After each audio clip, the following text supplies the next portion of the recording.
It's the Fellowship of the Geek Show, a weekly podcast about comics, the comic book industry, and other geek pop culture. Music courtesy of Manny the Martyr. And now, on with the show!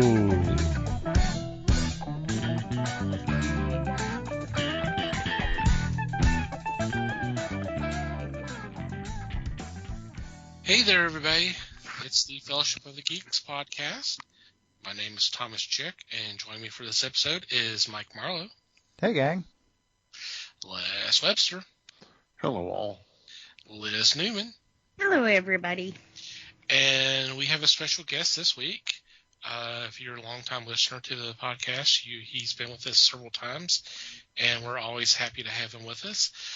Eddie Medina. Hello, everybody, and thank you for having me back on.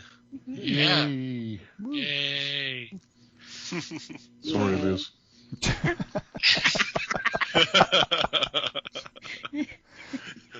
Sorry. So, Eddie, how's it been going? Oh, it's been going really good. Let's see. School's about to end. For those who don't know, I'm a PE teacher, and we have 3.5 days, and I am free for the summer. Yay. Those 3 days will feel like 4 months. It probably will. But, you know, I'm over the big hump of the school year.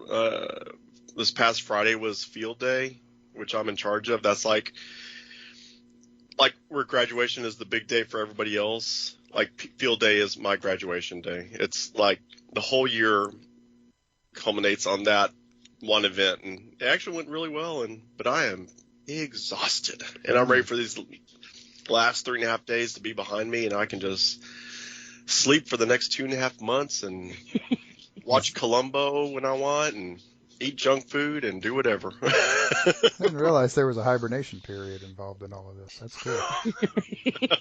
That's awesome.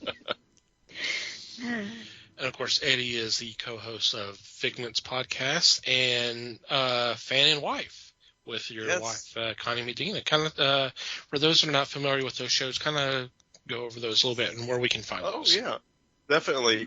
Colleen and I do Figment's The Unexplained Mysteries podcast. So if you're familiar with I would say the old, but they've brought it back again, the Unsolved Mysteries TV show. Like, we both grew up watching In Search Of with Leonard Nimoy, and later on Unsolved Mysteries. So it kind of is in that same vein. You know, we just tackle different topics: Bigfoot, UFOs, unsolved mysteries, conspiracy theories, you know, whatever tickles our fancy for that week. And Fan and Wife kind of came about unexpectedly. It spun off both through Dallas On Air. Our station manager just is a huge fan of Figments, and he just he asked one day, what else can y'all do?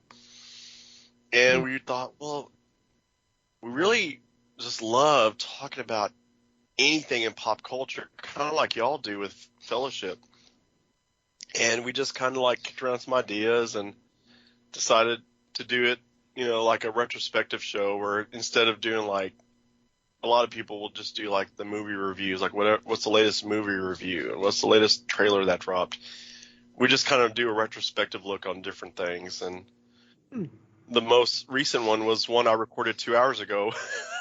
We tackled the first 3 Rocky movies, and then next episode we're going to tackle the rest of the Rocky movies and Creed. So just like the history behind how it came about and all. Cool. So. That is cool. It sounds like y'all ripped off our show. That's what it sounds like now. Where's your royalties? None of y'all are married, so it's not a direct ripoff. More power I mean, not to you. to each other, I should say. Yeah. Right. Yeah. Ain't no way in hell we're going to get my wife on this show. Yeah. No Bill way. makes an appearance every once in a while. He does. It's usually snoring or bringing you a burger, but yeah. Right. Yeah.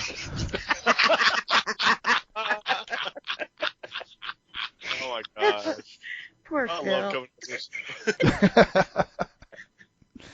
The occasional background song, you know, it's all good. Yeah. Mm. Him singing karaoke, you know. Yeah. Well, we're happy to have you with us. Okay, guys, what about the rest of y'all? What's been going on in your corner of the galaxy? Oh. She's like, oh, we're doing this? Okay. Wait.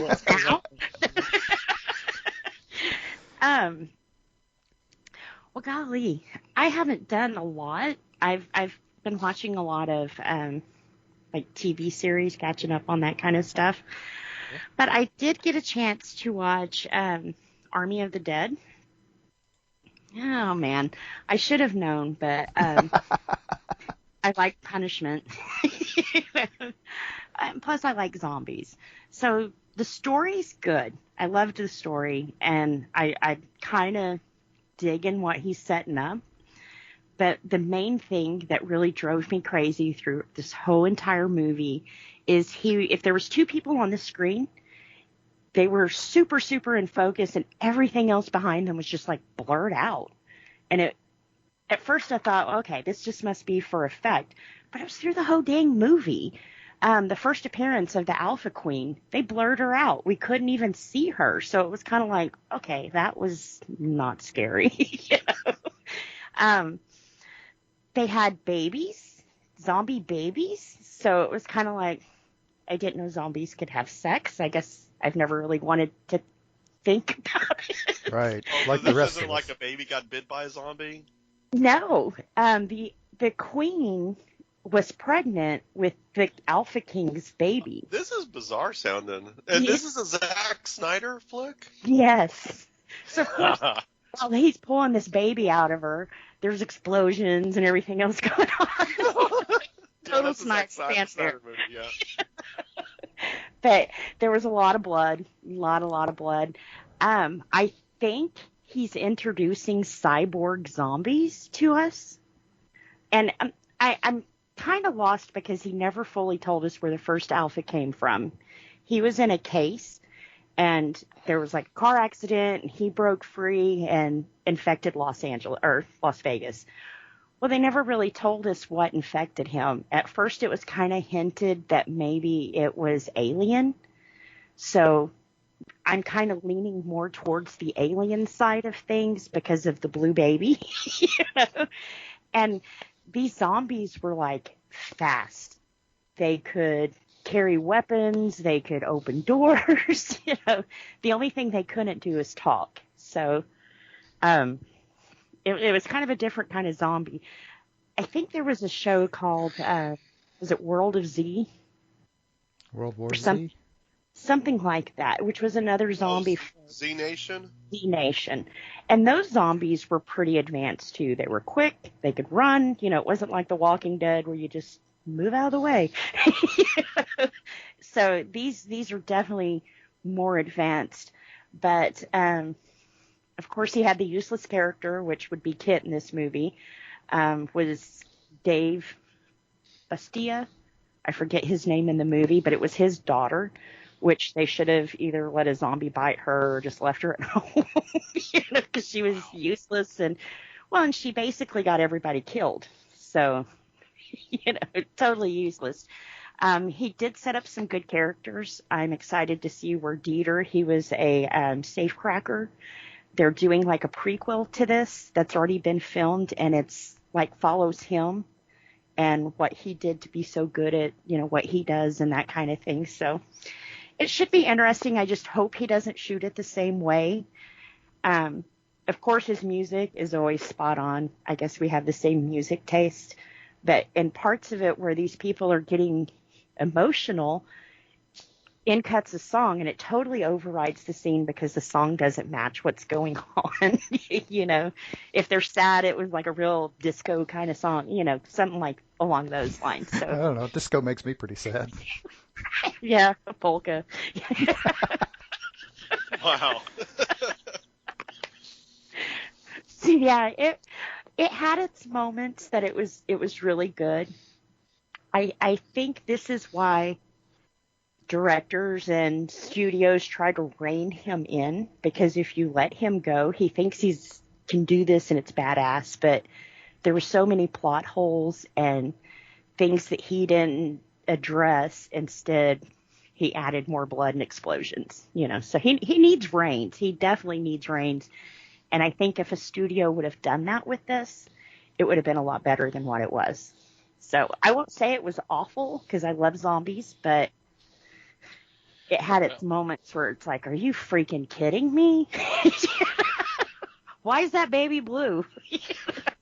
Well, I mean, a horror movie where they don't explain anything, they just add more blood and guts and all that. I mean, that's a typical horror movie, Right. Maybe the baby was blue because someone forgot to spank it when it came out. Right. Well, it was kind of like a sparkly kind of thing because once he pulled the baby out, the baby was completely blue and like sparkly looking. Was it named Edward? Oh, Yeah, that's waiting for that one. Yeah. That was vampires. This is zombies. And then, like, you could see, like, the zombie color come to him. But when he shot one of the zombies in the head, he had blue blood. So it was kind of like, So it was a satire on the upper class or something. Right. Well, it kind of looked like a little Avatar baby. Oh, there we go. Blue baby. But in the movie, there's two different kinds of zombies, which I think is later on going to make more sense. But you had the alphas who, if an alpha bit you, you were going to turn into a zombie and be more advanced and can run and ride zombie horses, tigers. But if you were not the alpha, you were kind of like stupid. Like when they first walked into Las Vegas, they were like, these zombies are dehydrated because they didn't know to go in from the sun. So it was kind of like, well, if they rain, do they come back to life? So they're the short bus zombies or something? Yes, they are. Some have little helmets, Gosh. Wow. Yeah, like I said, it had its moments. And I told Phil he likes zombies. I said, you can, you might like Snyder and have bad taste, but then again, you may not. But it was different seeing Dave with a shirt on. I don't think anybody would recognize Dave Bautista with a shirt on. Especially if he stands still. And the back of his head. And nobody gets the reference. Okay, never mind. So. Oh, I just got it. Yes. Yeah, eating a Zagnut or something like that. When his tracks is being invisible, he stands still, but you still see him. Okay, never mind. It's a Guardians of the Galaxy reference. Never mind. It's been how many years since I saw that? Once. Well, and he said he was going to quit making the Guardians because he didn't like being without a shirt. Which is kind of a weird reason to cut a main part, but he's like, I'm almost 54 years old. There's not too much longer I can do this. So. Oh wow. Yeah. You were going to say something about the back of his head? Yeah, it's kind of. I don't know. It's really wrinkly and kind of weird looking. Yeah, I noticed that too. Yeah, I don't know if he's hit in the back of the head one too many times or wasn't he?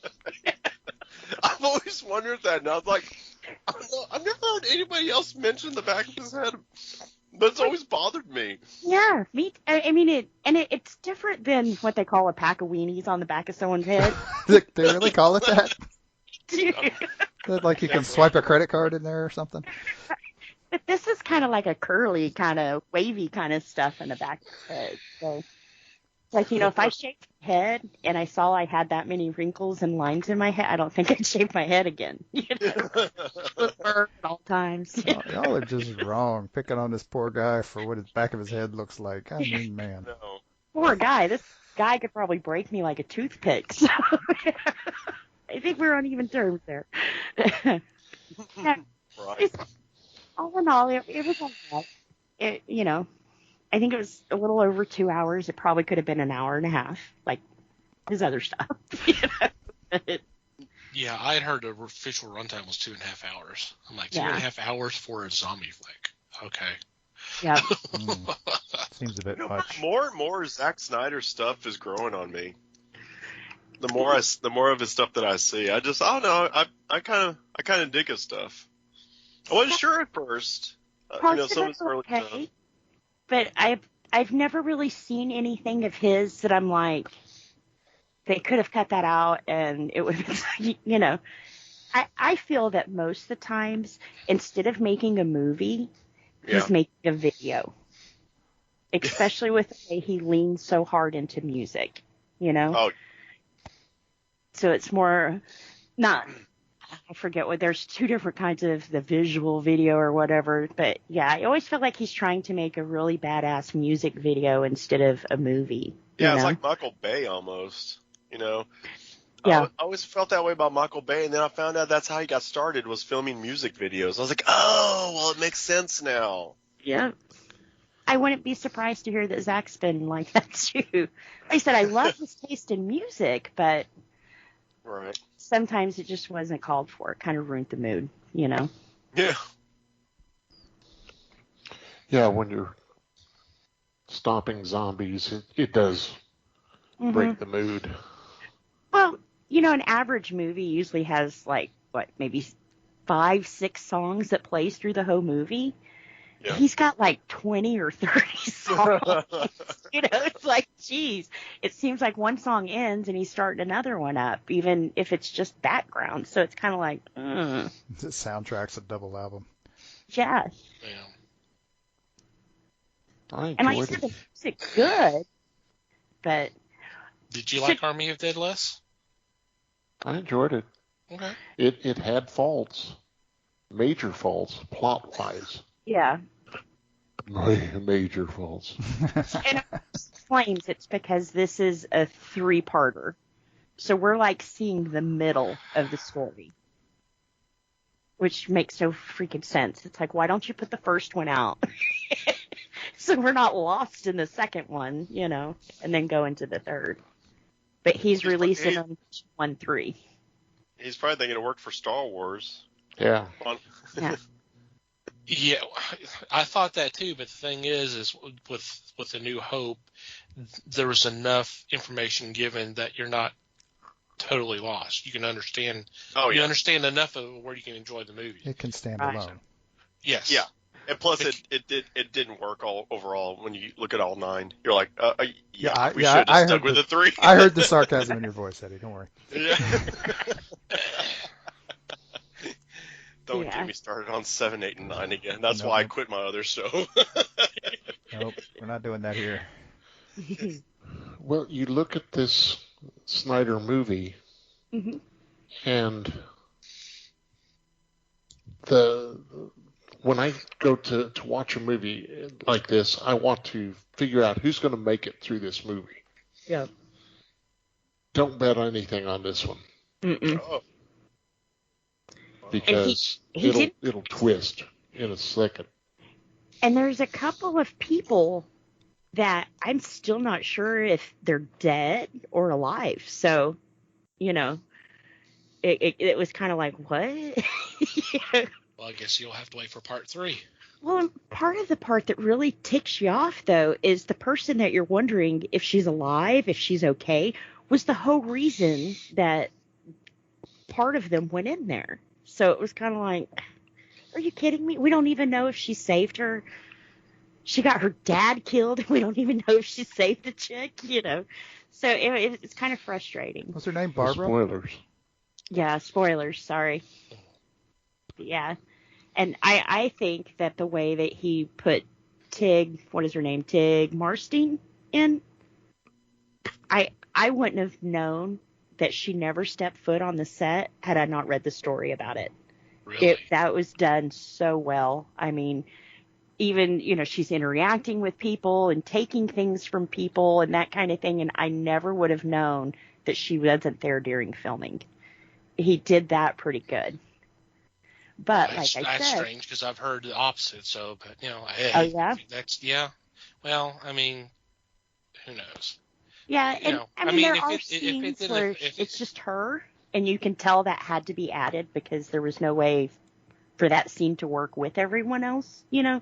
So you could, knowing now, I could see it, but when I first watched it, I didn't know. Yeah, if it wasn't obvious to you, then hey, that's great, you know. Yeah. And she did a really good part. So. I I've not seen a lot of her work. I've seen some of her on Discovery, and I like that character. So, Yeah. I think I've seen some of her comedy work. I don't think I've ever seen her play a film role before this. She's on Star Trek Discovery. So. Ah, okay. Yeah. And I can't remember the character's name right now, but I kind of that was my introduction to Tig, and I kind of like that character. Yeah. There's a little kind of a spunk to her. Yeah. I kind of got a little bit of a McCoy vibe to her, but anyway. Yeah. Well, she's definitely the badass of the film. Besides Dave, the biggest dude in the film. So. but yeah. But Les, did you see what I was talking about? Like, it seemed that half the film was out of focus. No. No. Maybe that was just my ADD. No, it just didn't look like that to me. But that doesn't mean anything either. Were you wearing glasses when this happened? I did. I even made sure they were clean. I was wearing spectacles. Les wears a monocle. No, he doesn't. I'm kidding. Classy. So I could go, oh, good. I was thinking Mr. Peanut. Hocus Heroes works too, I guess. Man. Wow. Sorry, Les. No, you're not. I've played this game long enough.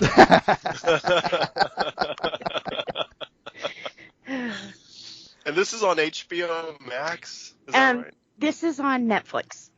Oh, Netflix. Okay. Yep. And also on Netflix, they just came out with Shadow and Bone, which I just started that one, but that one seems like it's going to be pretty good too. Oh. They're like exploring like on a map back in the old days where they had just like black spaces. They call it the fold in the map. And they've never been able to like map it out. So they're going into the unknown, and some of them have powers and some of them don't. And so it's pretty cool. I'm giving it 3 episodes, and we'll see. It's a pretty good bet. 3 episodes is pretty good. Pretty good taste. Yeah, that was all I did. Cool. I watched one little thing, just one. And I can't go on about it for 40 minutes like Liz can, but I actually watched it thinking, man, I wonder if Les has seen this. And I'm like, God, it's possible. I watched a documentary. It was on Tubi, though it says it's on Prime as well. And it is called The Wild World of Ted V. Michaels. Have you spotted this one, Les? Yes, I've watched that. 'Cause, man, it is a hoot. That guy is, wow. This is from 2008. And Ted V. Michaels, if you're not familiar, is a filmmaker and has been doing it for, I don't know, is he still around even? I think so. Wow. No. Then he's probably still making movies, and that would be 70 years down the line. He's been making movies since the 50s. He died. Wow. 2016. Yep. Oh, okay.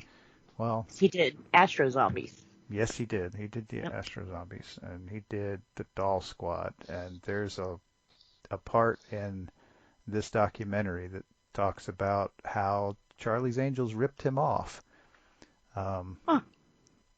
Yeah, because one of the women in the Doll Squad actually auditioned for Charlie's Angels a few years later. Oh man. Yeah, that was an interesting story. But yeah, he's just I watched the thing on Roger Corman a couple of weeks ago, and this guy's even more shoestring than Corman.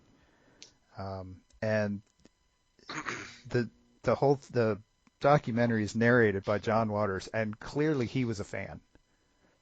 And that's fine. It was, I mean, there's some interesting stuff in the movies of his that I've seen, although they are not fantastic, just to put it mildly. But man, there's a whole lot of love in these movies apparently, and this guy, he is a character. This documentary is worth checking out just to see what a character this guy is. It was fun. I'm watching the Corman one right now. I'm about 30 minutes into it. The World of Corman or something like that. Corman's World, yeah. Corman's World, yeah. That's good. That's a good So one. what's this one called again? The Wild World of Ted V. Michaels. Okay, gotcha. I need to check that out. It is interesting. It is. I'm going to admit it is him talking quite a bit, but that's okay. He's a pretty good storyteller too. So. Have y'all seen the Doomed Fantastic Four documentary? Yeah. That's wild. That is also an interesting story. Uh-huh. I don't think I've seen that. Yeah, I think that's on Tubi also. Yeah, I keep rewatching it. It's good. I think I've seen it now 3 times in the past year. Yeah. I had a copy of that on tape, but it was such a bad copy I couldn't watch. Oh, yeah. Bought that at a con, didn't you? Uh-huh. Got it at a con. Mm-hmm. I bought mine at, I believe it was All-Con, like their first or second year that they ran. It may have been the very first All-Con I bought it at. Yeah, you're right, Les. It was, the sound was horrendous. Mm-hmm. You couldn't do anything with the sound. Half the time, you thought Bane was hard to understand. Man, Dr. Doom, oh my gosh. They should have chipped in a little more and done a voiceover for that or something. You're right. What was the name of this one? It's called Doomed, the true story behind Roger Corman's Fantastic Four. So yeah, if you Google Doomed and Fantastic Four, Corman, it should come up. It's interesting. Yep. I say it's on Amazon. Yep. It's funny that you talk about having a hard time understanding Dr. Doom. When y'all said that, I immediately, for some strange reason, kind of way my brain works, I had a flashback to Hardware Wars. Oh my gosh! Where that is a flashback. Where you couldn't. I mean, they were going, okay, I'm not understanding what you're saying when their version of Darth Vader was talking. Uh-huh. Like, I completely don't understand what you're saying. Sorry. Oh my gosh! Was Steve McQueen in that one? You're thinking the Blob. Yeah. You're thinking the black hole. We're Yeah. pulling out all the stops tonight. Oh my gosh! Uh-huh. All right, Les. Just fiddled around, watched a few documentaries, nothing spectacular. Read some comics, liked doing that, especially versus the alternative. So, pretty quiet for me. Okay. Cool. Yeah, sometimes you do stuff and there's just nothing special. You're just doing stuff, and that's cool too. Yep. Go ahead. Les, speaking of comics, you know what I've recently discovered I'm really digging and trying to find more back issues of are oh gosh, I'm drawing blank on them now. What was the company that Martin Goodman started in the 70s after he left Marvel? It starts with an A. Yeah, it was Atlas Seaboard. Atlas. There you go, Atlas. Yes. I got a couple of the old Atlas, their version of Sergeant Fury, and I was like, oh my gosh, that was pretty good. So I was like, what else did they make? And I was like, they have to have like a ton of stuff out there, and I discovered they only put out 51 comics, and that was it. Like, they were around for 3 months.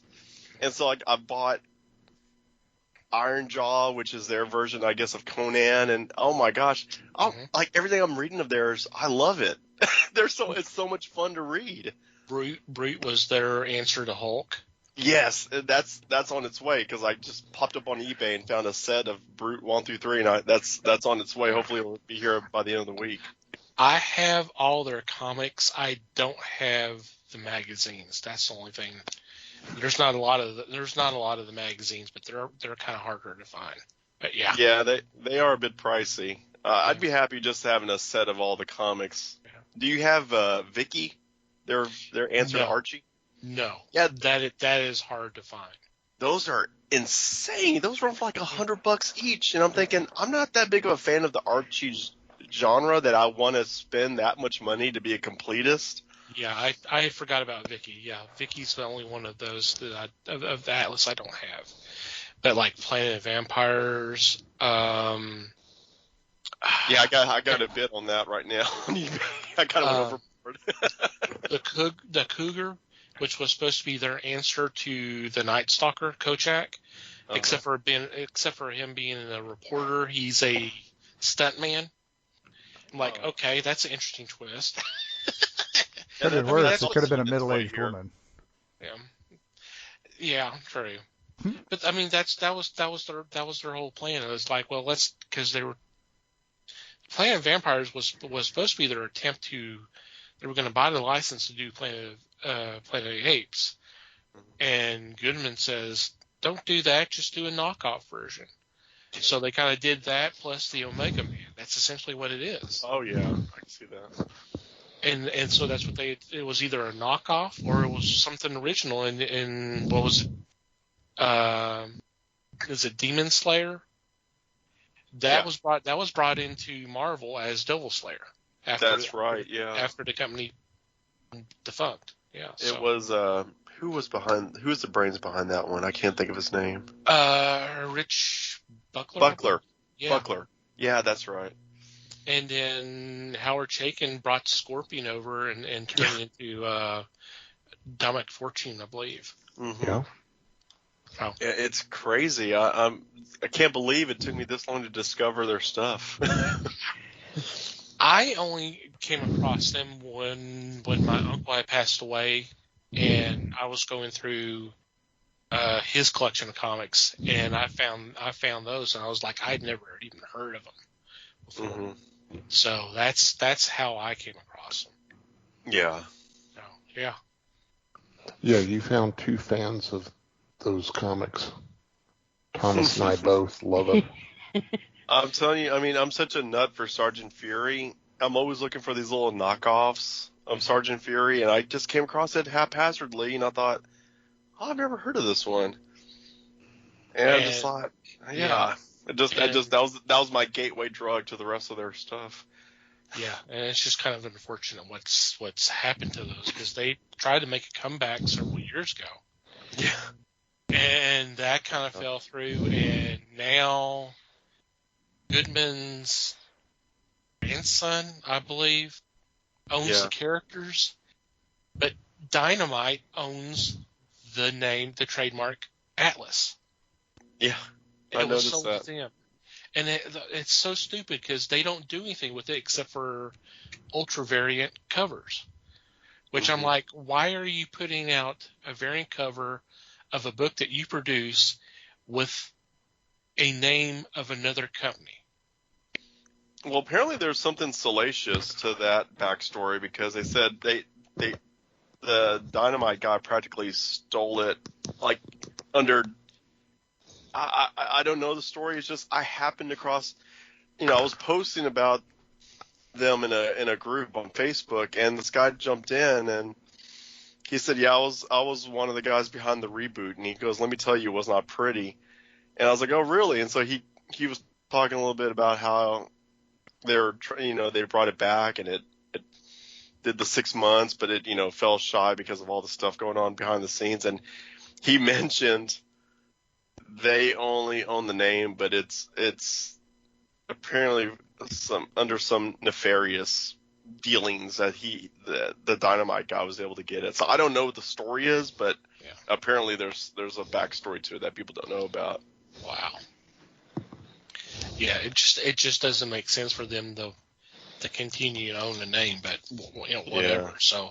So meanwhile, I mean, Goodman family have the characters, and they can't do anything with them. Well, I mean, I guess they could start up their own with a different name and use these characters, but there may be some legal issues. I don't know. It was kind of strange because they had brought back. I think they brought back Ironjaw, and then what was the? No, they brought back Wolf. Wolf, which was Wolf, their other barbarian character. Yeah, Wolf, and who was? I forget what the character's name is, but he kind of reminded me of Solar a little bit, Man of the Atom. I can't think of his name. But apparently they optioned all these. Paramount optioned all these characters for movies, but nothing's been done with them. Yeah, who knows? It's crazy.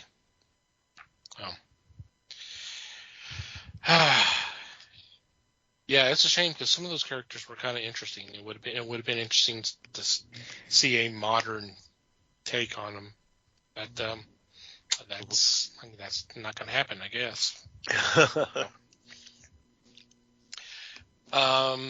Well, for me, I have actually been watching a lot of the old Mission Impossible series, which is available on Pluto TV. Unfortunately, they're only showing, or they only have the rights to show the first 3 seasons. Which is it's kind of disappointing because I found out the hard way because it looked like they were showing them in order at one point, and then they got to the last episode of season 3, and then I would say they started over again, but they actually kind of been mixing them up. So the kind of interspacing the first season, which actually starred Stephen Hill, in with the ones that starred Peter Graves.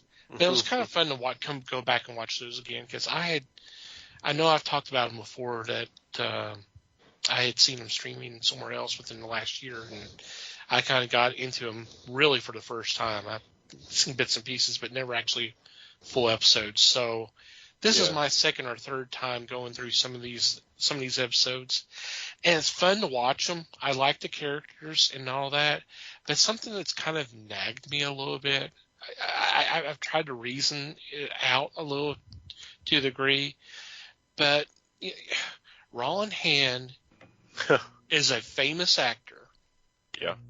And Cinnamon Carter is a model who's constantly on the front cover of magazines. Yet they both work for a covert team. Oh, yeah.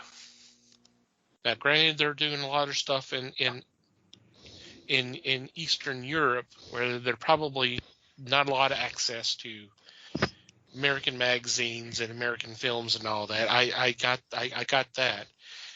But it kind of stretches the believability a little bit there, but it doesn't affect my enjoyment of the show. But something kind of in the back of my head. It's funny. I'm actually bouncing back between Mission Impossible, The Incredible Hulk, and Columbo right now. Just kind of whichever one tickles my fancy for that evening. But you're not kidding, man. Those Mission Impossibles are addicting. Oh man, they're good to watch. Yeah. And the Hulk, I hadn't seen the Hulk TV series in a few decades, and Vudu put the whole series on sale, and it was too cheap not to get. And oh my gosh, Colleen and I are addicted to watching those. We probably watch a couple a day when I should be doing something else. Yeah, I wouldn't mind watching those again. I've seen bits and pieces over the last several years, but I would definitely love to actually sit down and watch those again. I mean, they're a lot better than I remember them being. I mean, I remember they were great as a kid because I was such a comic fiend as a little kid. Anything that had to do like that and the Spider-Man made for TV movies, I was just crazy over. But we don't watch anything for a few decades, you think, oh, it's not going to hold up. And I started watching, I thought, these are pretty good. Yeah. They're pretty good stories. And the other thing is I had picked up the Superman Batman Generations Omnibus, which collects the 3 miniseries. It was written and illustrated by John Byrne. These originally came out in the late 90s, early 2000s. And it's been kind of fun to go back and read those again. I mean, if you were a big fan of the imaginary stories that were put out in the 50s and 60s and reprinted ad nauseum back in the 70s, you would love reading this, because it's basically them over the years, settling down, having kids, and then their kids having kids, and continuing the legacy of the characters. And it's been kind of fun to go back and read those again. Neat. Are they not bringing a new generation in? Are they not continuing those stories now? I thought I've seen word that's in the process. Well, they could be, but I have not seen that, so I don't know one way or the other. If it is, it's without Byrne's involvement, because God, he hadn't done anything other than the Star Trek books for IDW in forever, and even those have not been around for a couple of years. Of course, last year with the pandemic, kind of shut down a lot of stuff. So, I mean, they could be. I don't know, and that could be the reason why they did an omnibus of this, that kind of bring a little bit more of attention to it, or pave the way for it. Yeah, prepping for the new ones. Yeah, it could be. I just added to my Amazon wish list. Thanks. One more thing I'm gonna have to track down. Yeah, I mean that's I got it off on Amazon, because I got it. You can see you get a pretty good deal. Oh my gosh, about anything Byrne. I love Byrne's work. And the art still holds up well. I had problems of the last few years that he actually did any kind of pencil work, at least in terms of doing issues. Yeah. I mean, when he does commission stuff, it looks great, but you're not talking about just one piece of art, right, as opposed to 22 pages or 32 pages of story. I think the last thing he did in terms art-wise, if it wasn't the Star Trek Assignment Earth miniseries, it may have been one of his creations like Trio or something like that, and just the art just doesn't look as good. Yeah. And I think the main reason is he inks his own pencil work. Mm-hmm. But that's just my opinion. That doesn't. I'm not saying that's fact or anything. That's just the way it appears to me. Yeah. Whoever inked them in Man of Steel, the miniseries, that was some sharp looking work right there. And it escapes me who the inker was. I've got that, but I don't remember right off the top of my head. I know Terry Austin was still doing some of his work, but I'm not sure if that was who was doing the miniseries with him. Yeah, I think Austin was doing his inking when he started when they rebooted Superman with Byrne. Yeah. So it could have been Austin. Yeah. Oh my gosh! Now I got. If I order it right now, it'll come on Wednesday. There you go. I'm gonna have to do that on payday. Now, don't tell Colleen we're telling you this stuff, okay? All right, so this part's going to be edited out of the final product. You don't think he's going to go down alone on this one, do you? Come on. He's totally going to throw us under the bus for this.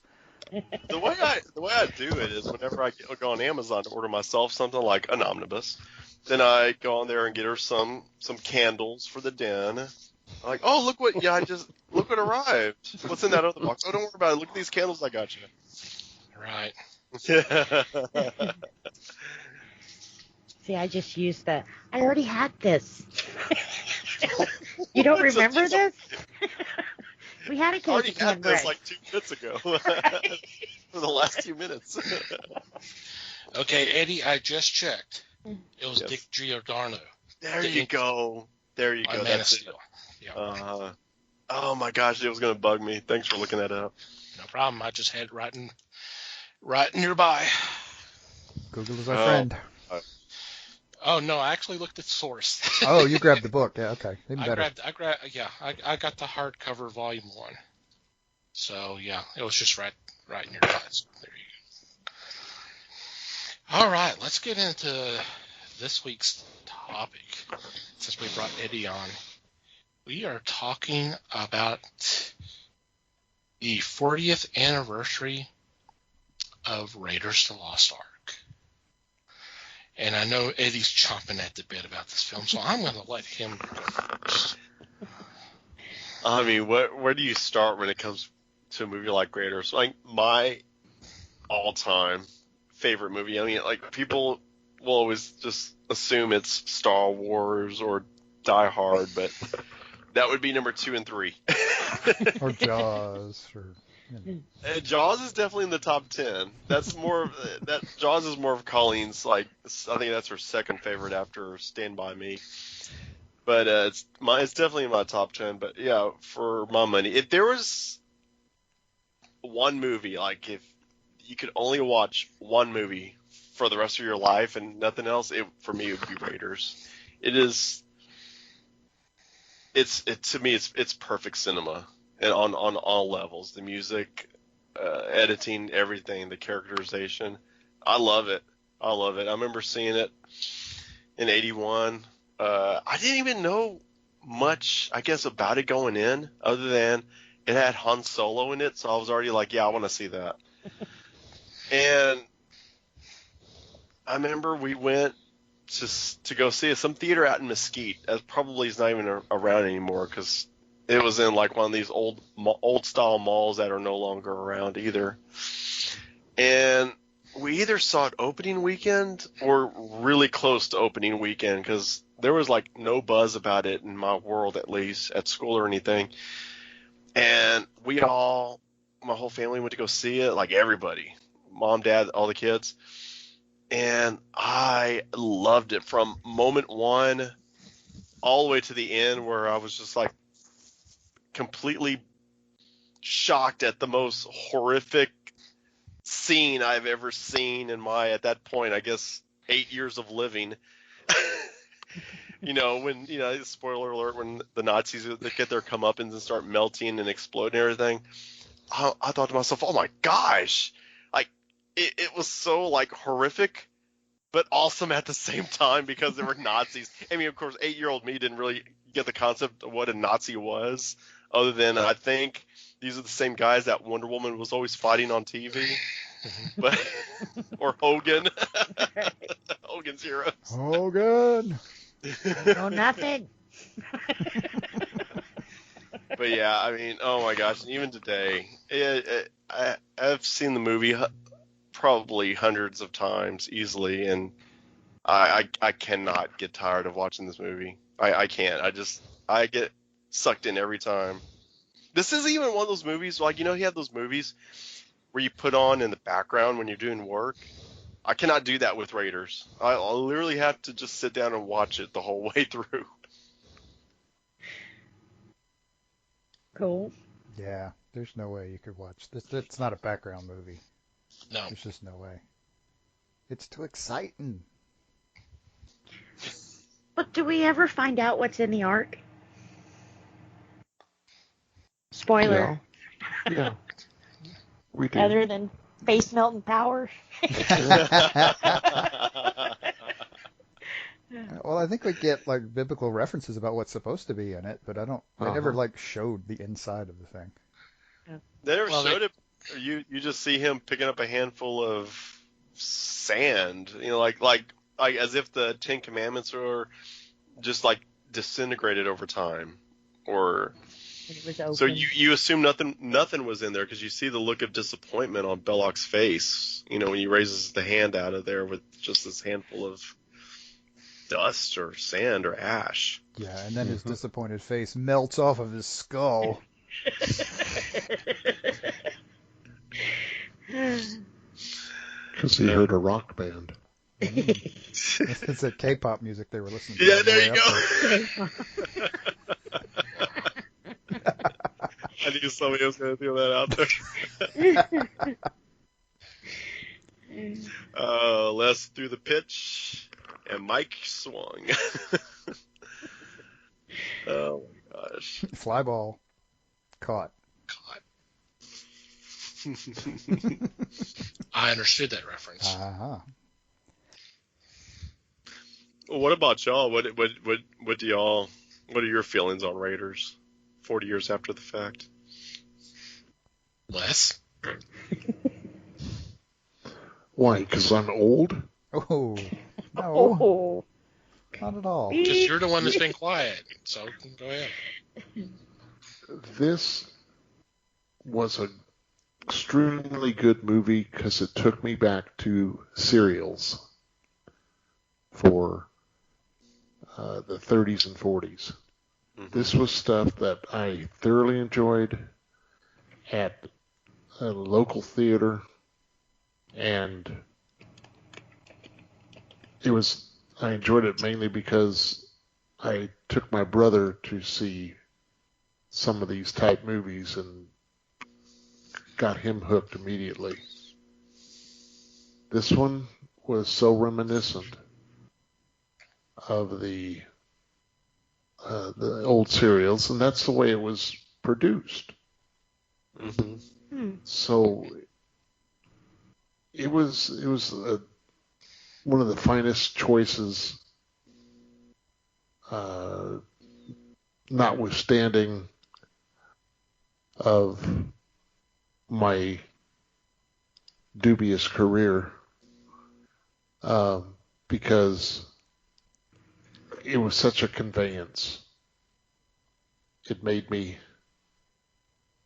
hoop and holler when it was finished. And right then, of course, was the idea of more. And it would be, another 4 years before they did a second movie. But it was something new, it was something different, something that the public had not seen before, much to their chagrin. This is stuff that was out there that they should have been seeing. Mm-hmm. So kudos to them. I thoroughly enjoyed this and was happy to see sequels, even the last sequel. I love Crystal Skull. That one made me think more than the other movies. Yeah. Because it dealt with something that was real. And people were going, well, that couldn't happen. Well, yeah, it could. Because those items are true, and there was research done on them. So I just thoroughly enjoyed this one. This was so much fun,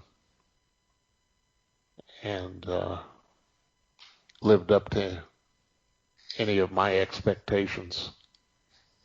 I was going in hoping that they would handle something like this prestigiously, and they definitely did. Even after 40 years, I'm like Eddie, this is one that if it's on, I stop down whatever I'm doing and pick it up right there at that spot and continue watching.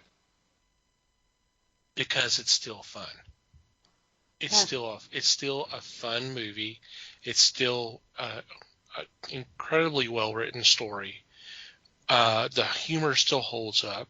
You still laugh at some of the stuff, the things that happen in the film. Yep. It's just, it's a great film. Yeah, it was amazingly cast. I mean, you can't really. There's no weak points in the acting, at least in my opinion.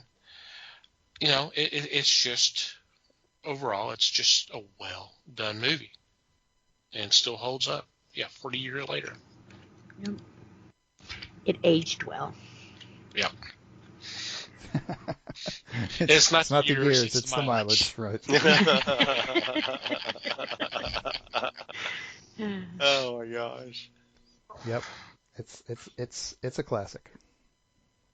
As much as it pains me for anything from the '80s to call it that, it is definitely a classic. And I think a lot of that is that they did such a nice job of, like Les said, tying it back to the serial style and the serial concepts.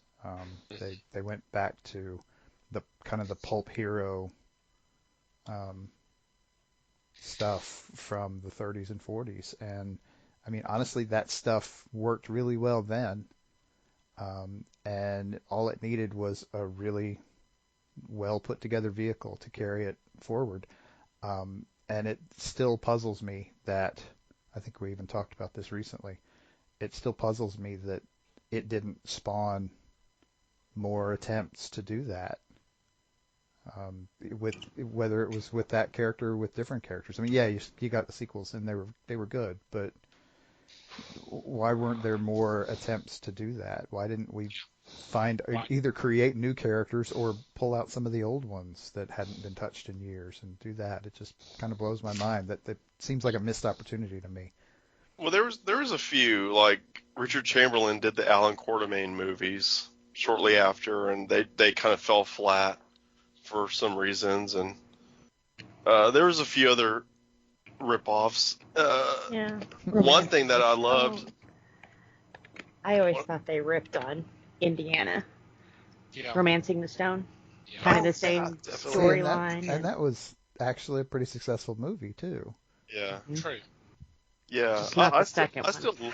No. Not really. I love the first one. It's really hard to watch the second one. Yeah. But one of my favorite shows back in that era was another Indiana Jones ripoff, and that was Tales of the Gold Monkey. Yeah, I was about to bring that up. Yeah. Oh, and that's another one I've in recent years purchased on DVD and thought, oh man, is this going to be as good as I remember it being? And it sure as heck was. It's fun. It's just a lot of fun to watch those shows. And I think video game wise, I think Pitfall was kind of modeled after Indiana Jones too.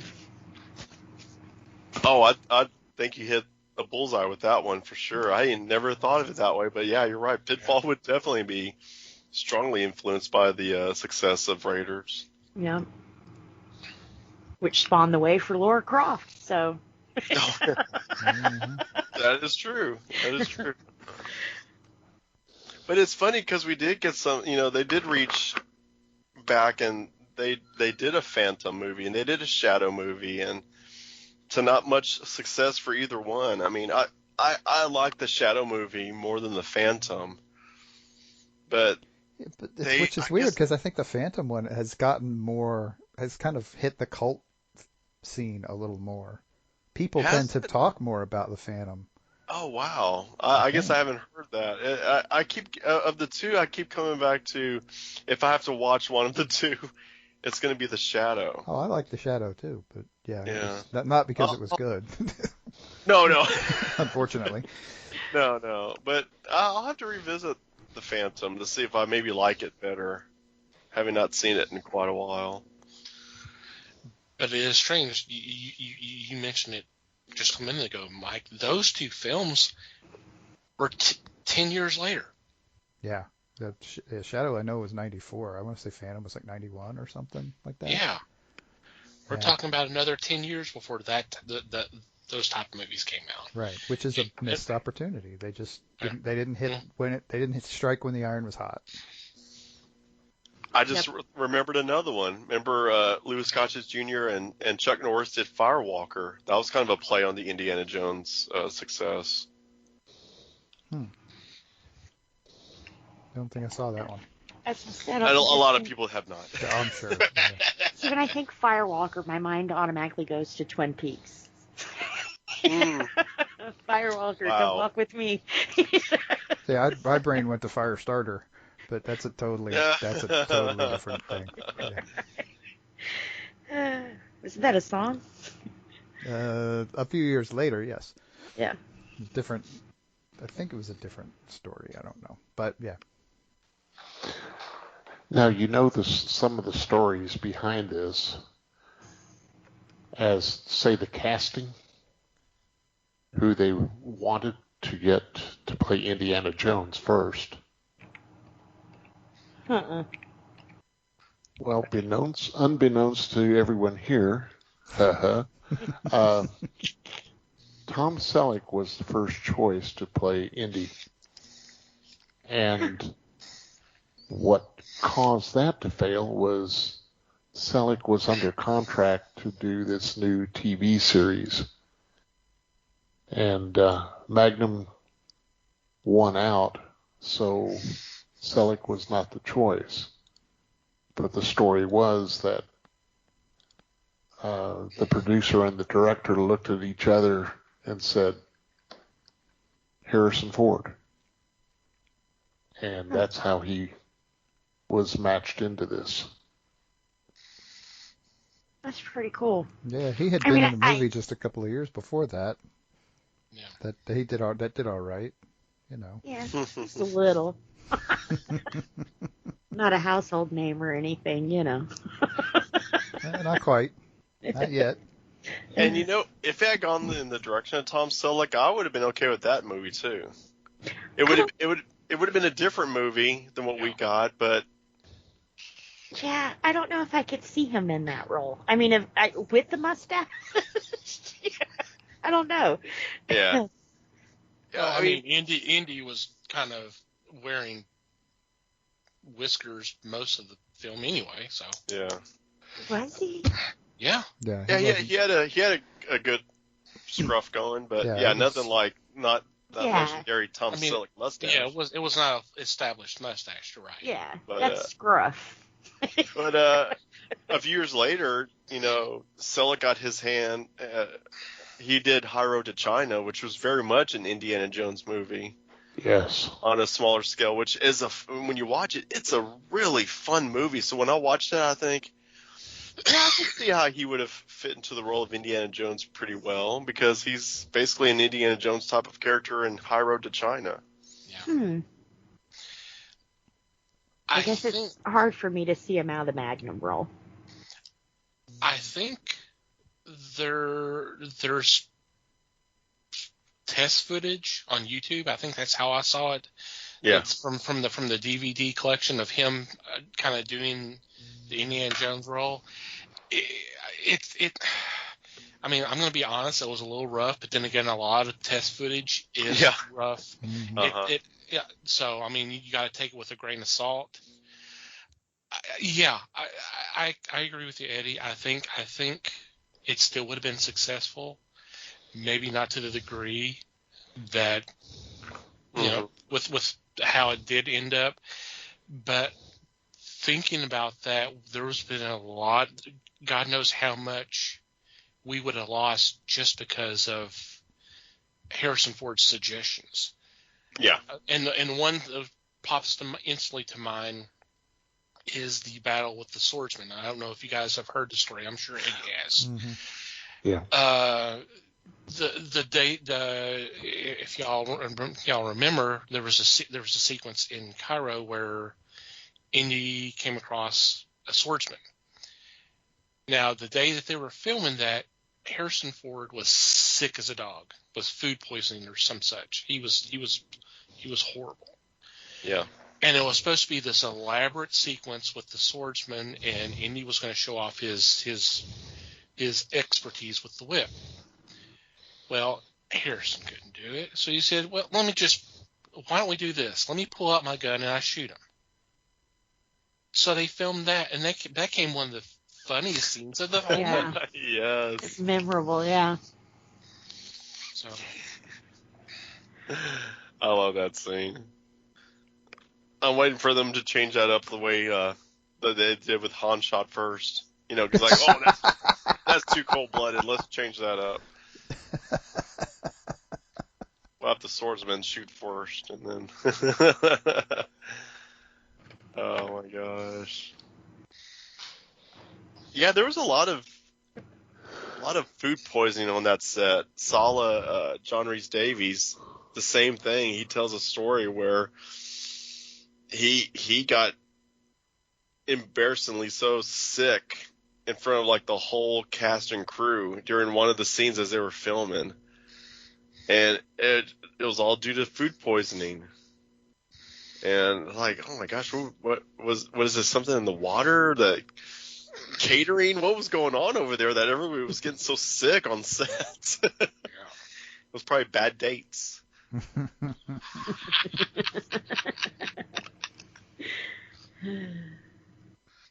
But you know, someone had mentioned the casting earlier, and it really was just like perfect. I mean, how do you not get a better choice for Belloc than, is it Paul Freeman? Is yes. that okay? Mm-hmm. I mean, oh my gosh, just as, I mean, when you talk about just a level-headed, smart, quick-thinking villain, I mean, he's Lex Luthor in this thing. He's so smart and can match wits with Indy so well. He's such a good complement to Indy's heroic figure. And he's kind of a sophisticated villain. There's a charm to him to a degree. Oh yeah. He's a lot like Hans Gruber was in Die Hard. I'll agree to that. Yeah, you were talking about the screen tests earlier. Wasn't it Tom Selleck? Wasn't he reading against Sean Young? Am I remembering that correctly? It seemed like Sean Young was. Oh yeah, Sean Young was everywhere. Yeah, and got none of the parts. Yeah. I know. She missed out on Catwoman. She missed out on Marion. I don't know. There's another famous role that she got passed up on. Well, if I remember correctly, with the whole thing with Catwoman, she was like with a horse riding accident or something like that, and that kind of knocked her out. That's right. That's what it was. A horse. She fell off the horse and hurt her back and couldn't do it. Oh, it wasn't Catwoman. It was for Vicky Vale. Oh, was it Vicky Vale? Okay. Yes, but then she came back the next time around and marched into Tim Burton's office dressed in a Catwoman suit, demanding that she gets a shot at Catwoman, and he was like, yeah, no. No, thank you. We already have Michelle Pfeiffer, so no.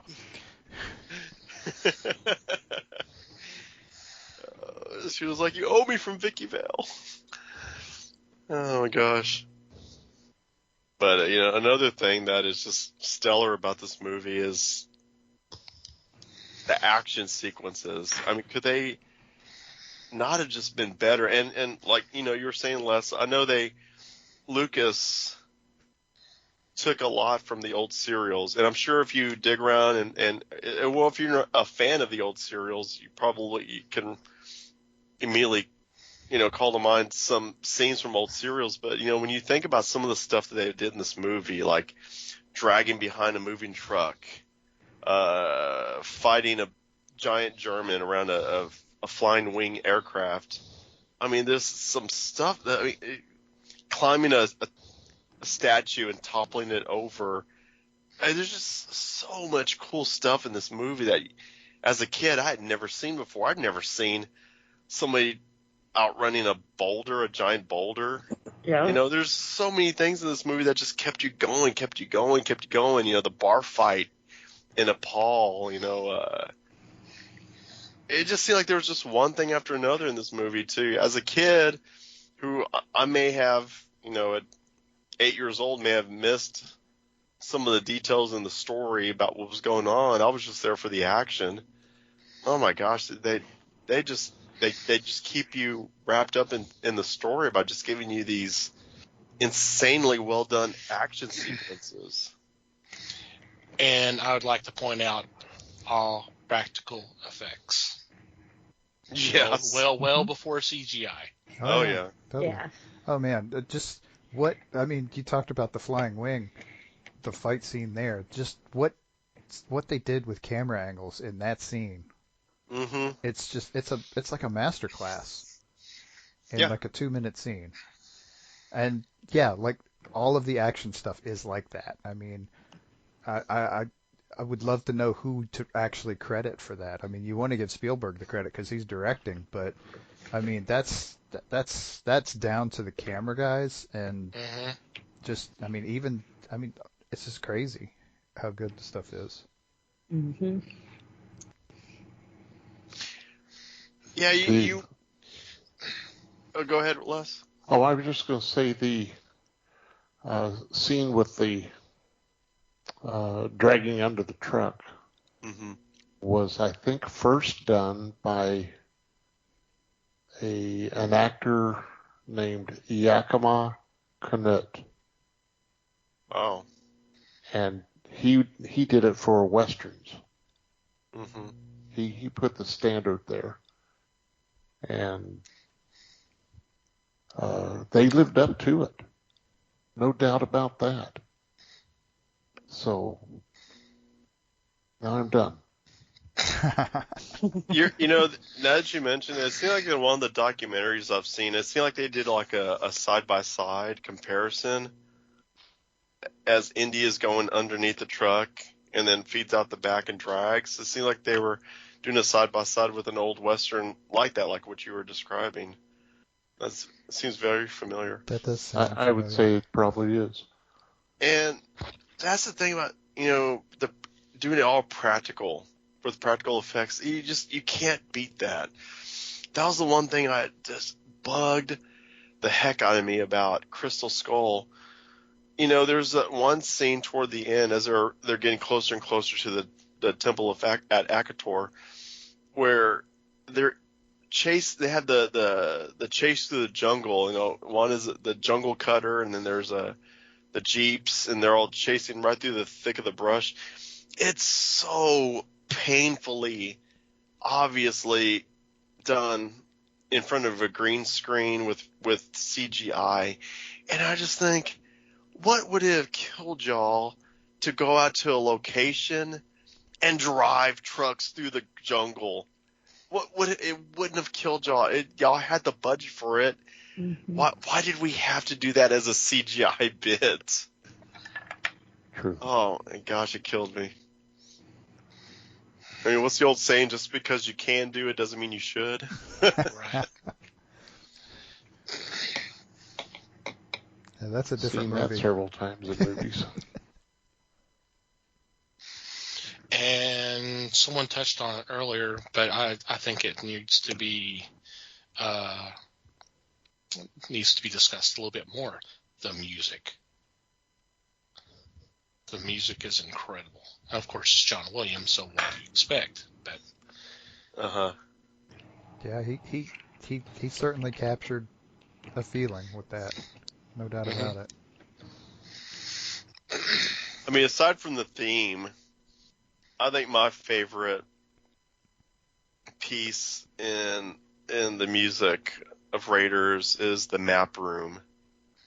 The music in that one, it really, oh my gosh, it sells that moment. It would normally, if you take away the music, it's just kind of a dull scene. He's in this map room, he's getting his notebook out, and he's trying to figure out the hieroglyphics and where to place the staff. He waits for the sun to come at a certain point and hit the beam and all that. And without the music, it's just kind of okay, let's move on to the next thing. But when you throw in that John Williams' score over that scene, oh my gosh, it just elevates it to a whole nother level. Right. It turns a scene of what is essentially a couple of guys reading a map into something exciting. Mm-hmm. Right. I mean, that's really what the scene is they're trying to figure out where the thing is. It's basic. I mean, it's a life-size map where they're walking around in it, and it's lots of toys and stuff, but it's just reading a map, and he makes it exciting. I mean, what more can you say? That's it right there. That's the pinnacle. Right. And talking about how boring that is when you think about it, they actually made that as one of the toys. Kenner made a map room playset, and I'm thinking, it's no wonder I didn't buy this thing when I was a kid, but I had to have it as an adult for my collection. Because I did not know they did that. Yeah, it's just like, it literally is that little piece, the little model of the city that he stands on and puts the staff into. They made that into a playset. And I'm thinking, I get the Well of the Souls playset, because you have the ark there, and you got some mummy pieces in there, and I'm thinking, who at Kenner decided, let's make that map room into a playset and expect kids to want to buy it? Well, they couldn't really do the snake room now, could they? So they had to do something. Well, I just thought as a kid, Snake's not included. Right. I always thought as a kid, why didn't they make something where it was like a track that he could run across where you had a boulder that rolled after him? Like they did it for Hot Wheels, the Hot Wheels set. So we had all these things that were elaborate. That they could have made a boulder chasing playset, but we got the map room. Or try that with the kids at daycare. Run from the rock. Only the strong survive. Oh my God. Wow. Or the Nazis camp in Cairo, or even the island. Right. Where you can set up the ark and all that. So, yeah. But hey, they didn't ask us, did they? Clearly, they did not. And the action figures, something they did know it was Kenner, and they were, of course, in the middle of a successful Star Wars line. But it's like they didn't know if they wanted to be Star Wars or G.I. Joe, because from the waist up, it was a Star Wars figure. The head moved and the arms only moved.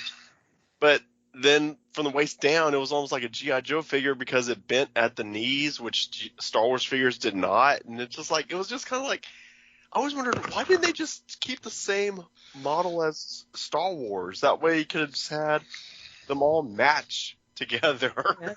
Add a hat. Done. Right. A hat and a bullwhip, and you're good. Right. Take a lightsaber. Yeah. Well, he didn't have a lightsaber. Never mind. Oh, I will turn my nerd card in. Thank you. I'm pretty sure Indiana Jones had a lightsaber and cut open the gullet of a camel and stuffed Marion in there. That way she wouldn't freeze. From the sandstorm. Well, that was the uncompleted sequel. No, she would shout one thing. Scenes. Indy. Oh my gosh.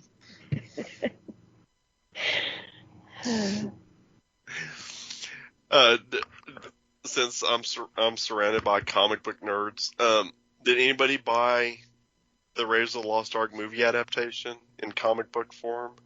Yes. Yes. It was neat to kind of get a couple of things explained in the comic book that they didn't explain in the movie. Most importantly, how in the world did Indy make it on top of that sub all the way from the middle of the ocean to the Nazi base camp without drowning? And in the comic book, the submarine never fully submerges. Only it keeps the periscope up out of the water the entire trip. So Indy gets his whip and ties himself to the periscope and is able to ride it all the way to the Nazi base. They never submerged. And I thought, oh, that's how he did it. Because he couldn't get in, obviously, so Marvel was able to explain away that little mystery. And it seemed like there was it's been years since I've read it, but it seemed like there was a couple of other things where they filled in the blanks, and I don't know if that was from a script that was given to them and they adapted it right out, or if that was just Stan Lee saying, hey, you know what would be great right here? Let's have Indiana Jones do this, you know. From what I understood, That's a great imitation. That's not bad. Right? It was pretty good. From what I understood, they would get a draft of the script, and that's how because they had to have it so far in advance so they can be able to do the art and all that. So that's why there's always some kind of discrepancy between the adaptation and the movie, because some things may have been taken out or altered during the process. So, I mean, that's why we had Jabba the Hutt in the Star Wars adaptation, but we didn't have him in the movie. Right. And they obviously didn't know how Jabba was going to look, so they made him, a humanoid. Yeah. At one point in the comic book, he's a snaggletooth character, I think, or no, not something along those lines. Yeah. Yeah. I know what you're talking about. Yeah. Yeah. It was crazy. And they actually ran with that for a couple of stories with that version of Jabba. Yeah. Until later, it was like, oops. It's like, oh, okay, he's actually a slug. All right. Yeah. Okay. Would have been nice to know that. Uh-huh.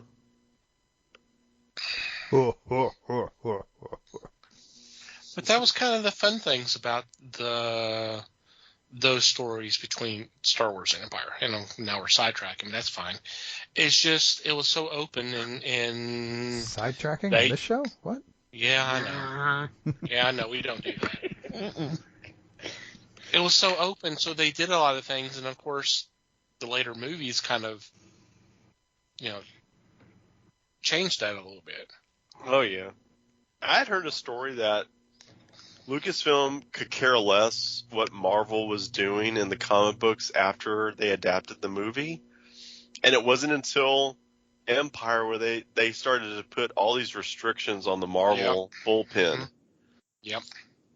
So there's a story out there that, and they did the story. They just changed it a little bit. But one of the first storylines after Empire was the Empire built another Death Star. Yeah.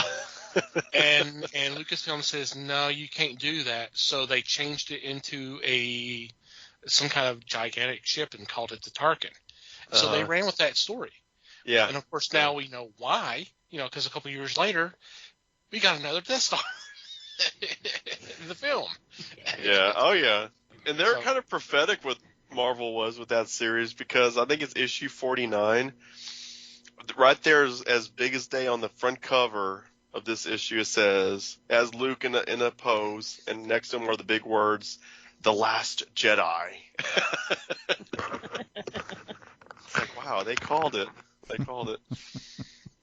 But one of the things that did, you're talking about how the script will change, Thomas. One thing that did get changed from this was, of course, Rick McCallum was the producer on the prequels, and he was a yes man. Whatever Lucas said, Rick McCallum was like, yeah, let's do that. Yes, George, that sounds good. Bye, George. You're right. But George Lucas didn't have those yes men around him when he was doing Raiders. In one of the early versions of Raiders, Tote, the villain, had a cybernetic arm. And Lucas was dead set on Tote having this cybernetic arm. And it took all these people around him to say, that's going to stick out like a sore thumb. No, that doesn't fit with what you're doing. Think about what you're doing. This is ridiculous. And it was just basically like this steampunk styled cybernetic arm that he was going to reveal in the movie. And I thought, oh my gosh, if they had done that, that really would have been something bizarre. Like, I mean, that would have been Crystal Skull, basically, where they're like, wait, what? He's got what for an arm? In 1930 something? Or it would have sparked the steampunk movement about 20 years earlier than it was already done. True. One way or the other. George was revolutionary. Mm. But yeah, that was one of the things that they had to change. Like, so somebody told them, hey, you got to rethink this one. This is going to be ridiculous on screen. Well, I mean, I could see why he would do that based off some of the movie serials I have seen, because there's always something in there going that doesn't fit for that time period. Yeah. So that may have been his. Okay, this doesn't fit for 1936, but it's here. So just right. We're just going to move on. That's a good point. I never thought of it that way. But yeah, I mean that that would have been jarring. Yeah. I think the best scene involving him, that character Tote, was when he steps into the tent and Belloc is there with Marion, and he pulls out this thing, and you think they're nunchucks, and he's about to beat them both down with these nunchucks, and then he just does a couple of twists and turns it into a hanger for his coat. I thought, okay, that's pretty slick. I like this guy. He really creeped me out earlier, in the movie, but yeah, he's kind of slick. I like him. He's a good bad guy. No doubt about it. Yeah. He was such a weasel. Oh, yeah. But You know that's what's what was always called bothered me? for. Mm-hmm. Right. What's always bothered me in the movie is toward the end when Indy is up on that cliff and he's got the rocket launcher and he's about to blow up the Ark and they're all down low. And I'm sure other people have noticed this, but it always bugs me when Belloc is talking. There's a little fly that's crawling up his cheek, and as he's delivering the line, it just pops right into his mouth. I was like, oh my gosh, it did it. It did it. And I watch it every time, think it's going to change. Like, maybe the fly won't go in his mouth this time. But it's something that they kept because he was so solid in that role. Yeah. They didn't have to. They probably did retakes, but that was still the best they take. stood with that one. And they cut it off pretty quick after that happened. So what you don't get is the 15 minutes where he's spitting and cussing and like, throwing a fit because he's got a bug in his mouth. But anyway, I know I would have been. Jeez. Yeah. Details. Mm-hmm. What did y'all think about them doing the callback to the Ark in the crate in Crystal Skull? Did you think that was too far? Or were you like me when that part happens in Crystal Skull? I'm the only one in the theater going, yeah! And scaring all the people in the row in front of me. So that was you, huh? You owe him some popcorn. I reacted similarly.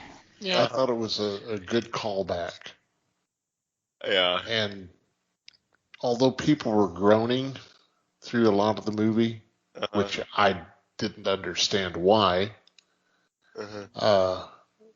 I thought it was a good way to try to draw them back in.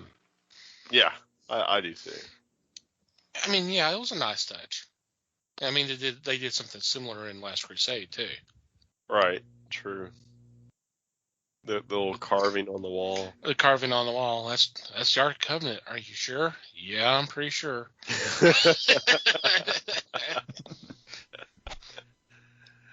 Oh my gosh. Yeah, I didn't have a problem with it. It was a nice little.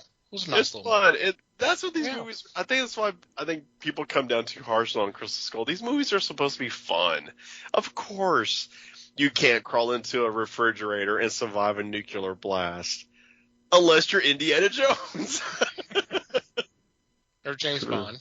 Or James Bond. Yeah, it's like certain characters you can take liberties with, and they can make it out alive.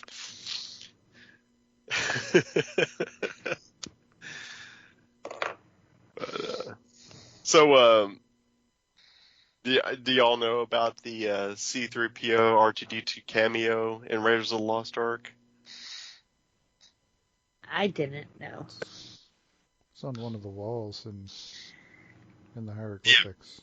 Yeah, it's in the hieroglyphics in the Well of the Souls when they're about to take the when they're going down there amongst all the snakes to get the Ark out of its resting place. Mm-hmm. Yeah, look on one of the columns, I think. There's a C-3PO and R2-D2 carving along with all the other hieroglyphics. That's cool.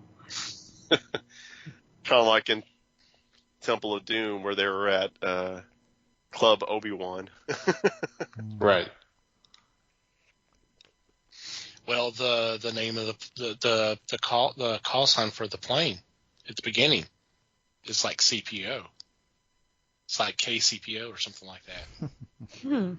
Is it really? There you go. I don't know if I've ever caught that. For Temple of Doom? No, for Raiders. Oh. Jacques plane. Oh, really? Yeah. Oh, yeah. I guess I've missed that after all these years, I guess. Wow. Excuse to watch it again. I know. It gives me an excuse now. Now I have an excuse. I've got to watch it to make sure Thomas is not pulling my leg.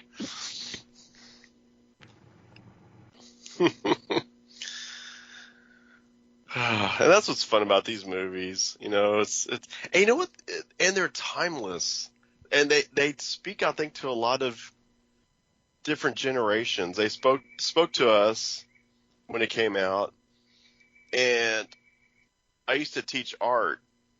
And for high school, we had an art history part of the curriculum for my freshman class. And I had the bright idea to show them Raiders of the Lost Ark in class. And afterwards, I would go back through and take things out of the movie and show them their historical counterparts to the kids. And that was my way of getting them a little bit more familiar with certain things in art history. And I kid you not, these kids who had never seen Raiders of the Lost Ark were just glued to the screen.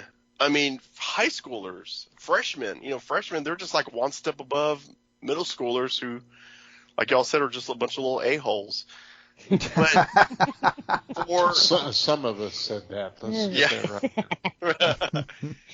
But these kids, I mean, I popped this movie in, and they were just, year after year, these freshmen were just glued to the TV. There was no goofing off in the back of the room. There was no, of course, this was before smartphones. There was just no, passing notes or anything. I mean, they were just literally enthralled by this movie. And there was a couple of times where the kids would come back and tell me, after we saw Raiders of the Lost Ark, asked my parents, did they have the other movies? And we watched the other movies that weekend. It's like, that's pretty cool. Now these kids are going and seeking out the other movies. And I think that says a lot about the movie, about how well done it is, that you can watch it in 1981 and be totally captivated, and then show a new generation of kids in 1998, and they are equally as captivated by what they're seeing. And they don't even get the benefit of seeing it on a large movie screen with surround sound. They're watching it on a cheap school TV, like a tube TV, not even on a flat screen or anything. And they're still just like glued to this movie because it's so well done.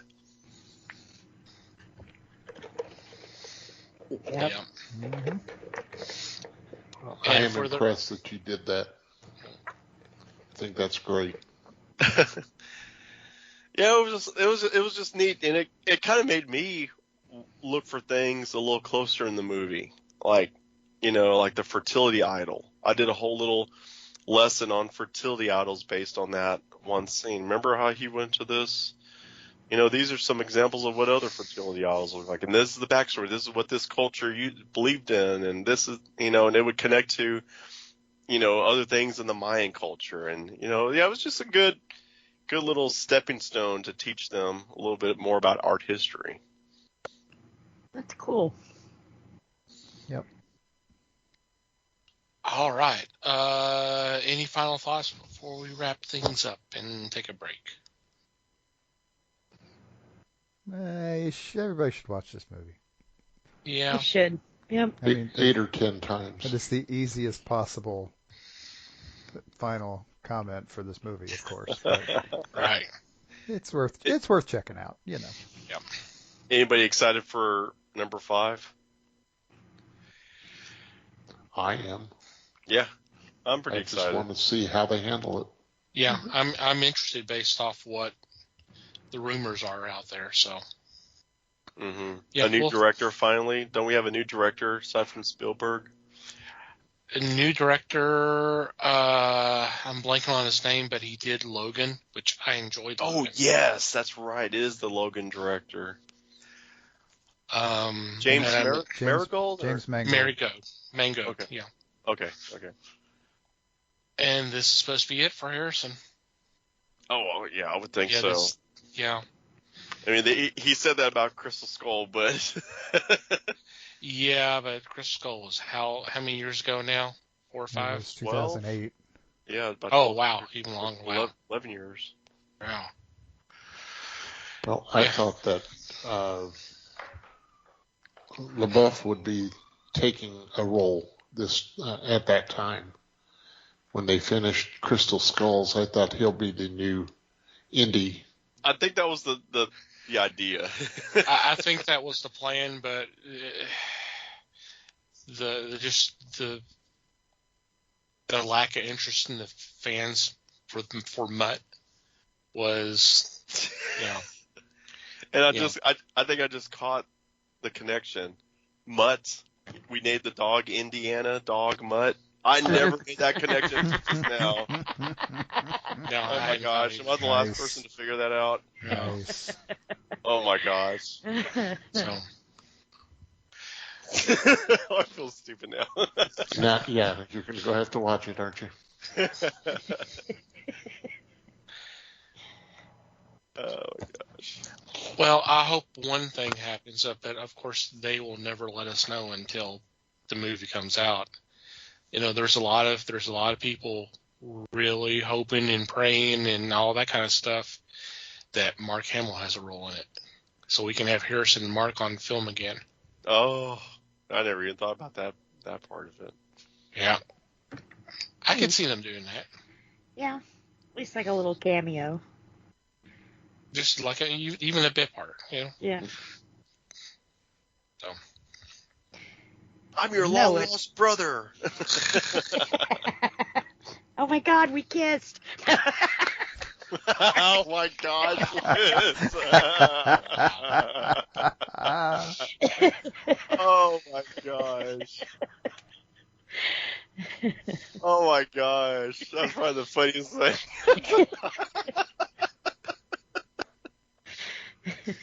Oh my gosh, that's funny. And on that unfortunate note, we are taking a break. I'm done.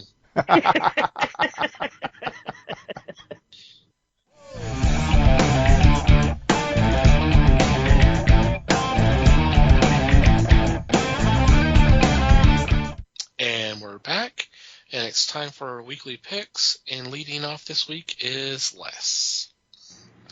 Thank you, sir. My first choice is Moon Knight, Bad Moon Rising. This is one of Marvel's epic collections, and this obviously stars Moon Knight. This one collects his first appearances in Werewolf by Night, and then Spotlight, some Defenders, Spider-Man, 2-in-1, just a slew of stories. Excuse me. So I'm in on this because to find the comics themselves for Werewolf by Night from 73 or 72 is next to impossible. This one has the collection, and I'm in on it just wholeheartedly. Cool. Sweet. Yeah. Good stuff there. Mm-hmm. Alrighty. Liz, you're next. All right. For my first pick, I'm going for one from DC's Black Label. It's called The Nice House on the Lake. This story is going to follow Walter, who they say is a little off. He has weird nicknames for people, and he's kind of that annoying friend that if you didn't have a nice lake house, you probably wouldn't hang around. Yeah. But they say after the hardest year of their lives, they weren't going to turn down his invitation, and they're just going to put up with it. So I'm guessing this turns into like an extreme horror story. Maybe Walter's tired of everybody making fun of him. There's no telling, because this is coming from the mind of James Tynion. Tynion? Yeah. Yep. Who also brought us Something is Killing the Children in the Department of Truth. So I'm really excited to see this one and where he takes us on this. I don't think in the past year he's wrote a bad one yet. So we've had a hard year, but he has. He kind of got us through it. He did. In his own dark way, yes. Kind of made it darker than what we were going through. So yeah, this should be pretty good. I'm excited to see this one from him.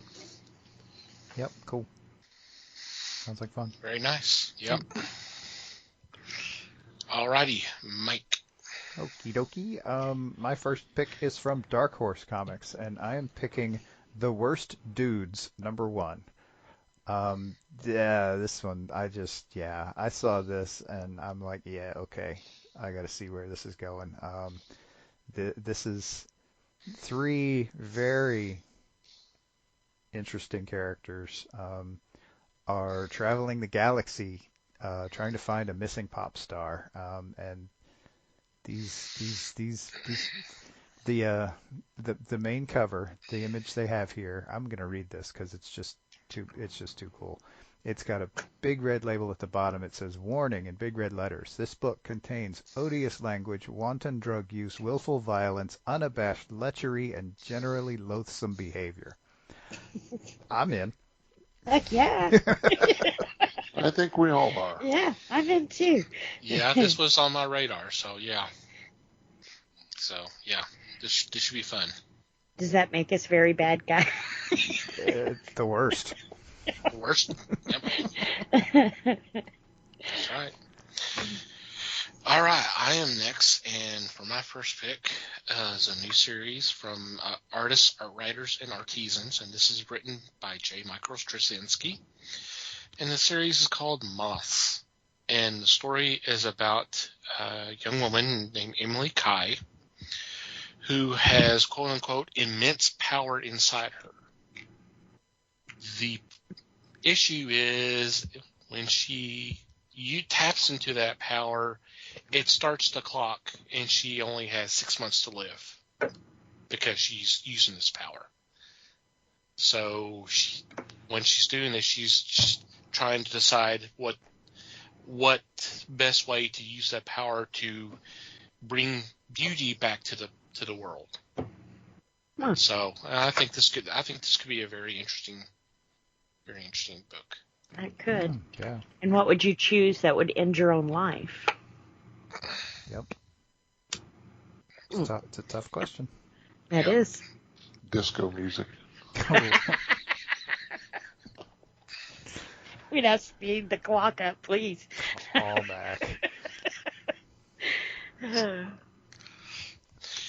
Alrighty, Les, you are up again. My second choice is DC's version of Moon Knight. Oh, wait. Mine is Batman: The Adventures Continue. This was an 8-issue series that they ran. This is a collection of those 8. They are new stories So you've got Paul Dini and Alan Burnett heading this up as the writers, and I thought this was a fun read.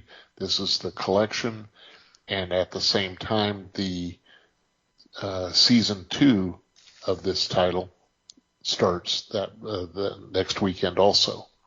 So jump in, have some fun, look back at Batman as he was on the animated series. Cool.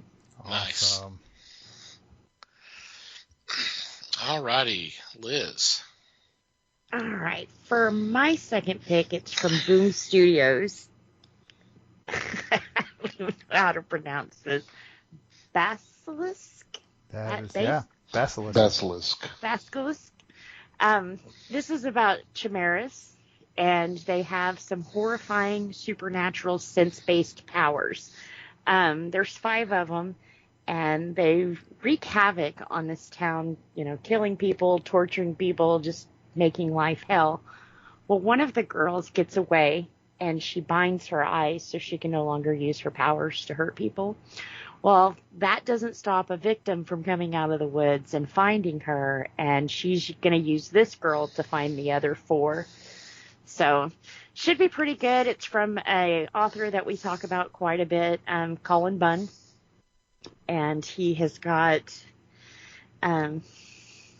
Jonas Schaaf with him. So, should be pretty good. They say that we will process this world the way it's intended to be with our senses. So, should be pretty good. Sounds like fun. Interesting. Yeah. Yeah. When I think of powers in the eyes, I don't know why Children of the Corn comes to mind. So, these are 5 of the grown-up Children of the Corn. There may be a little. Yeah. They're cobs. And I was hoping this wouldn't devolve into puns, but okay. Too late. Pretty corny joke there, Liz. That was. That was better, Mike. That was. I do what I can. Well, while you're talking, Mike, how about your second choice? Keep on talking. Okay.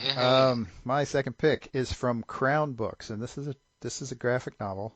This is actually volume 1 of a graphic novel, and it is called Ham Helsing, Vampire Hunter.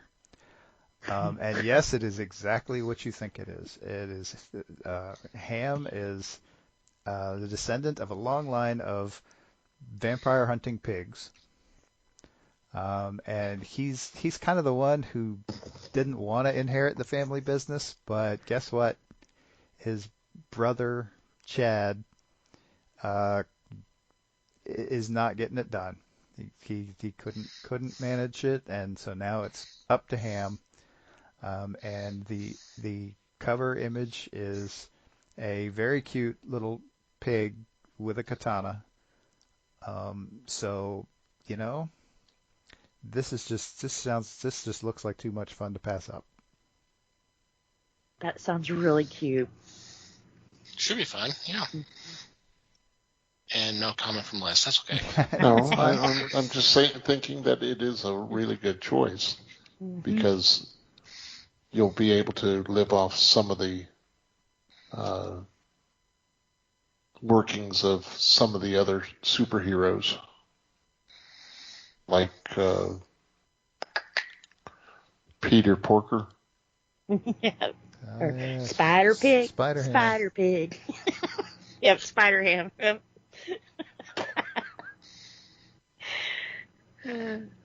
I thought you were going to make a pun, Les, so No, thank you. I'm grateful. I'm grateful and disappointed at the same time.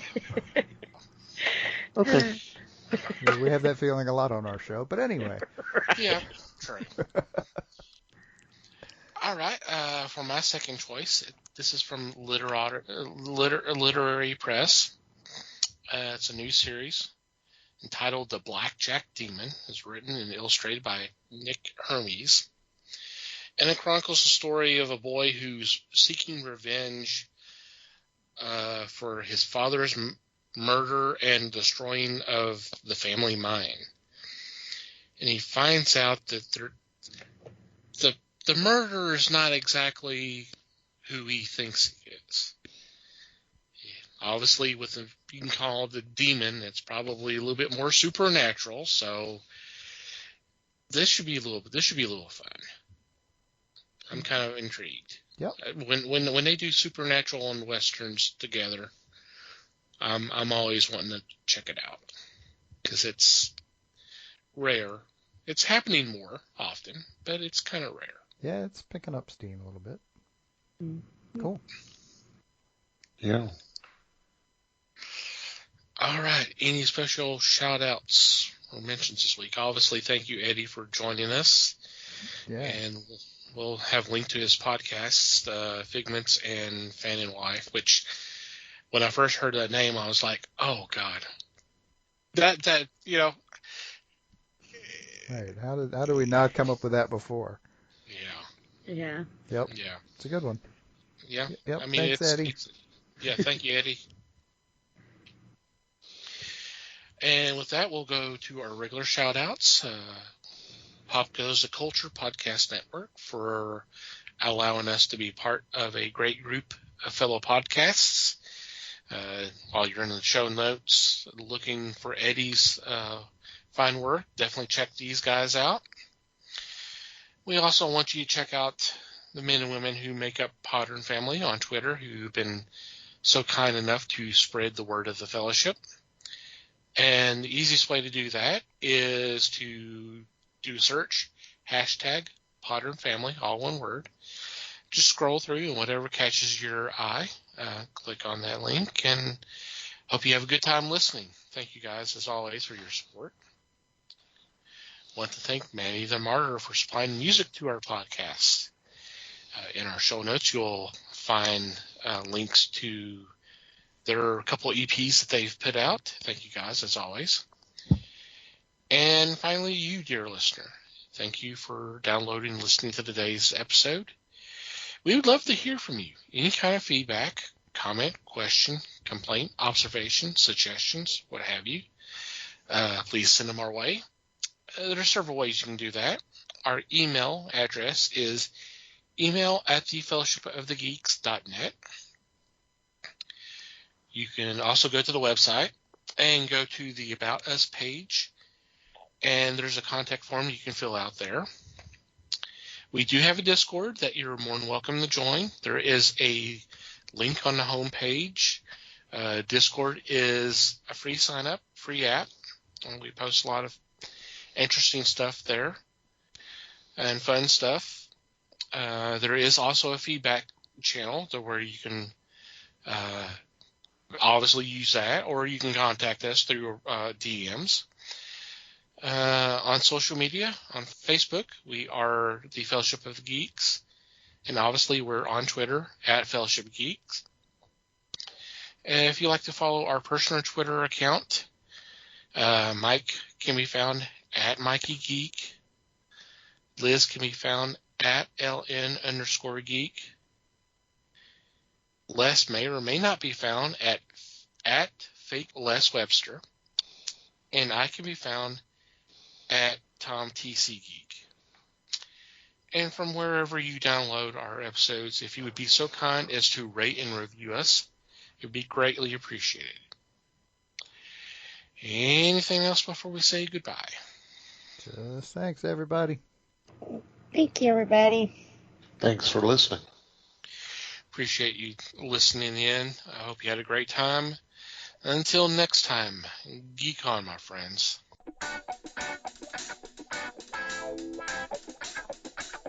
We thank you for listening to the show. Comments, suggestions, and questions can be sent to email@thefellowshipofthegeeks.net. You can follow us on Facebook @The Fellowship of the Geeks and on Twitter @Fellowship Geeks.